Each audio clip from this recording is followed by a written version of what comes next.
I want to talk to you about the acronym. Yes, that big acronym, the LGBTQI,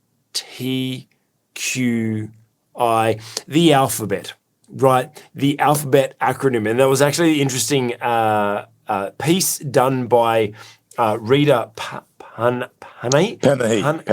Yeah. That's the one. Talking about this acronym that is now just blown out of control. It's really interesting that she's sitting there interviewing a transgender person, and the transgender person is just going, it's too confusing. It's too confusing for me. You know, and they've got these videos of all these people that are stumbling over like your President Trudeau, who's doing this. I'm not, you know what? I'm not even going to try it. Not even going to try to say it, because why? What? Dr. Rod, why? Why is it that it's so important I told you we're going to have awkward conversations, but why is it so important that we keep adding to this acronym? Why is it important that we pander to trying to do this all-inclusive? But then also, why is it so important? What does it matter? Why don't we just let them go? Like, why don't we just let them go and just do whatever they want? They can call whatever they want. They can call themselves whatever they want, like whatever. What does it matter? Well, because language matters. Words matter.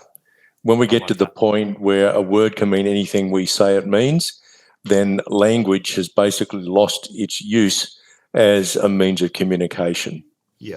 It troubles me greatly that people seem to think they can reinvent the meaning of words. It really does trouble me greatly, because what it means is we can't have a conversation with somebody who disagrees with us. Yeah. And one of the tragedies, I think, of what's been happening politically and socially, particularly in the Western world over the last decade or so, is that language has become so debased that we cannot have a sensible conversation about just about anything. And that certainly happened in terms of gender identity. Yeah. Yeah. I before we get into any of the conversation about it, I think that's just a great point, is language is important.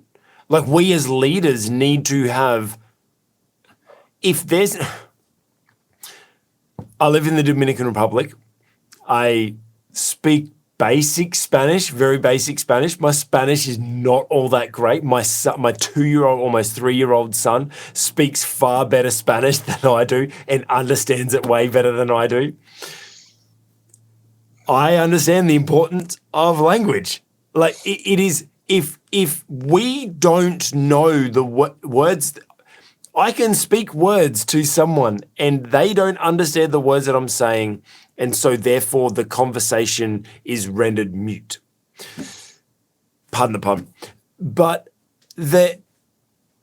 when we start changing language, like that's exactly what you're saying. Like, it's not sacred anymore. Like, language is now, and going back to, that what is a woman? Yeah, like, well, when pure definitions of things just get up and change, and then the language starts to change around things,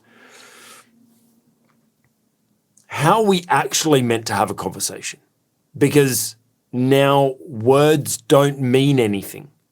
And if we don't have anything to base meaning on, we can't build on anything. So, Dr. Rod, how do we...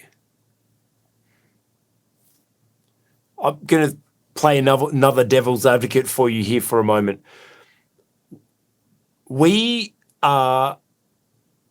Language does change, right? Like you look over centuries, language changes, it evolves over time. There's certain things that, right or wrong, there's some things that we go, like, so for example, the N-word, right? It's a good thing that that's evolved outside of our language, to not be part of our language, right? Like, that's a good thing. But then you've got the other side of things that is, like, how do we, what's the difference between good evolution and poor evolution? I don't know. I don't feel that I'm much of an expert in this area. But look, in the area of human sexuality, one of the things that's been happening is that we've become very confused about the difference between sex and gender. Now, gender was originally a property of languages, not the English language. The English language doesn't have genders in it. But French, for example, has genders. Words have gender, and those genders are male and female. Roughly speaking, it's a bit more complex than that. And so too, there is gender in Greek and many other ancient languages. Spanish. Well, I don't speak Spanish. You do a little bit. Yes. So you say. So gender is a feature of a lot of languages. But now what we're tending to do is to say, well, okay, we will concede that there's such a thing as biological sex, but coming in on top of that is the social construct of gender, which now can be anything, because this discussion that Rita Panahi had with Blair White was about an addition to that already long string of letters, which is 2S, which means people who have two sexes or two genders. So I don't think it's all that helpful. I would much prefer us to use. See, what happened was that people who don't know English very well started using gender instead of sex to describe the difference between male and female human beings. Yes. And, more and more documents would have, what gender are you, male or female? They should have always said, what sex are you, male or female? Yeah. So there's a bit of confusion there. And then it's been confused even more now because it's kind of been colonised, I guess, by the far left, who are now saying, well, look, gender overrides sex. It's very interesting. Blair White prefers to be known as a transgender woman or a transgender person because she freely admits that she suffered for a long time from gender dysphoria, and ultimately, for her as a person, this was the solution that she arrived at, but she's at pains to inform everybody that she did this as an adult.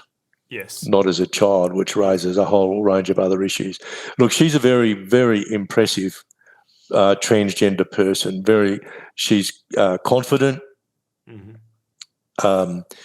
Obviously, she got a very popular podcast, but makes no bones about the fact that she suffered from gender dysphoria, and that transitioning from male to female as much as is feasibly possible was the solution that she took on as an adult, an informed adult, which is very different to a lot of what's happening in other areas where people are trying to convince children as young as 3 or 4 that gender is something which is fluid, and that this is another great example of how the English language is tragically abused, this notion that we are assigned sex at birth. That's absolute rubbish. It's self-evident rubbish because a doctor observes our sexual characteristics at birth and declares that we're male or female. Yeah. So, and you can't refute that. You can't refute that. It's an absolute deception to say that sex is assigned. It's not assigned. It's observed. So I think that's really a good point, because what you're talking about is, once again, you were talking about language, right? The language is, no, it's not that it's assigned, it's observed. It's just that slight change changes meaning, drastically changes the meaning.